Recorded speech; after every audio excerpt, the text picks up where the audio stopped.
Look at me waiting till the hot sign's on. Tonight we are making beef bourguignon, or boeuf bourguignon, however you want to say it. I think boeuf is French. Anyway, it's a French beef stew. And it's made the French way, which is with wine and lots of it. And while that's going, I've got my cutting board here. And I'm gonna lay down a few layers of paper towels because the next step is to dry off our beef. This has been marinating in wine overnight. And it calls for 2 pounds, but since I use an entire pound of bacon, I only normally use a pound of beef. That's just how we like to eat it. You can go by the recipe if you choose. It would probably taste better by the recipe, but I'm not a recipe person. Okay, I have managed to fish out all of my meat here, and I'm just taking another paper towel and making sure that it's super dry. We don't need any liquid left on the meat because that will cause it to bring down the temperature of the oil and actually steam the meat instead of browning it. So that's dry and it's ready to go as soon as my bacon lets off enough grease and starts to firm up just a little. I've just pulled my bacon out and put it in a bowl. So you can see it's kind of crisp around the edges just barely, and that's going to leave a nice meaty bite once the stew is done. So now I'm going to add my meat a little bit at a time, and we're going to brown it on all sides. You might need to do this in batches. You're definitely going to need to do it in batches if you're using 2 pounds.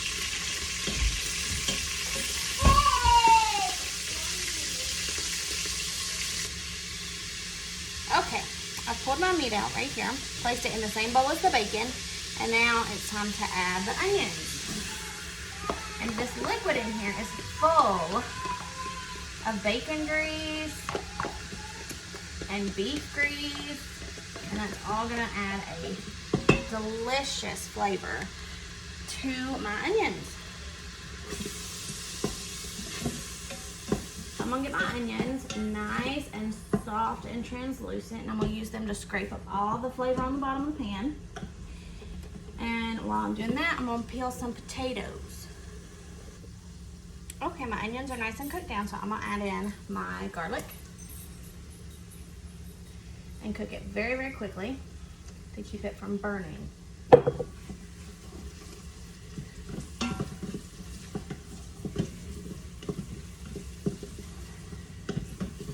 And open my flour because I'm about to need it. Oops, made a bit of a mess.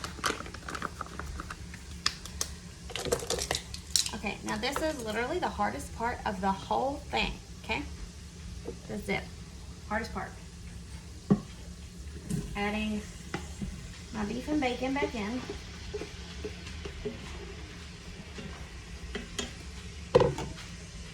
And then about a cup of carrots.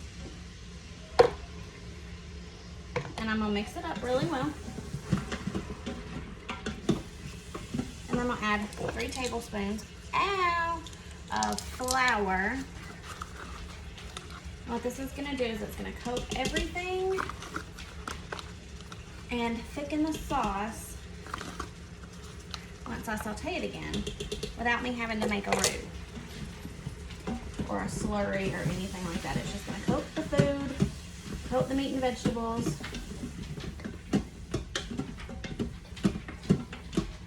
and make its own gravy. Simple as that. Now I'm gonna keep stirring it for another few seconds just to make sure that the flour is completely coated everything and has soaked up all of the beef and bacon juices. That looks good. Okay.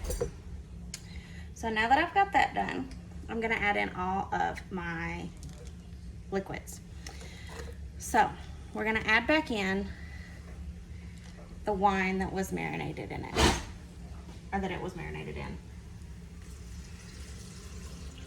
And if your Instant Pot turns off while you're sauteing, just turn it right back on. It'll be fine.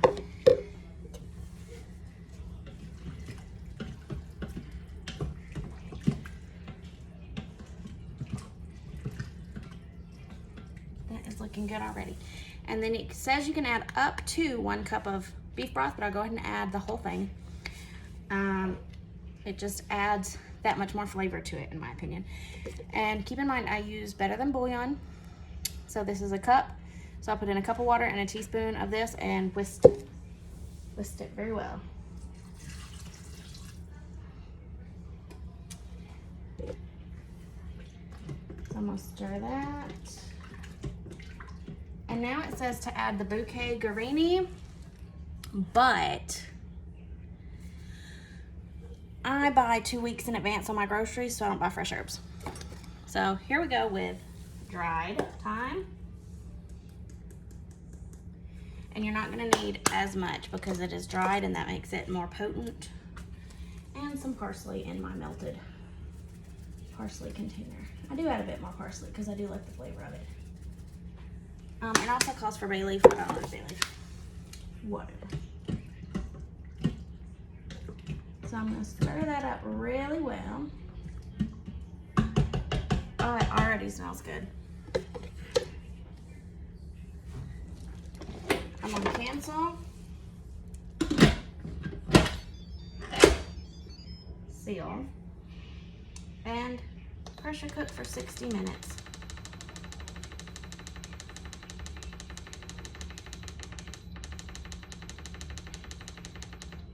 Whoops. And while that's doing its thing, I'm gonna make mashed potatoes. So we're back. I did a 10-minute natural release and turned it off. So now I'm gonna turn on saute, and it's set to the more function. And I'm just gonna stir it while it's on saute until it thickens up into a nice self-made gravy.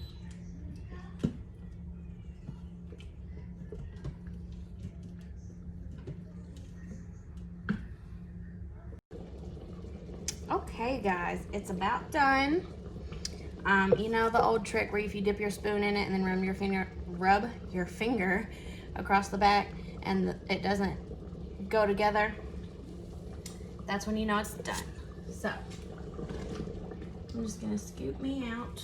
I've got me some mashed potatoes. Scoop out some of this. Oh, that looks so good. Doesn't that look amazing? This is the perfect impress your girlfriend meal. And it is so good. I'm just gonna try to get me a little piece.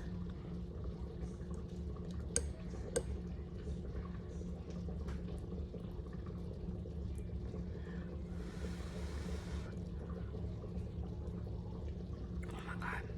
It's so good, you guys, and it's rich. And it doesn't have the bitter wine flavor you would think. It mixes with the beef very well. This is an amazing dish, and I hope you make it yourself.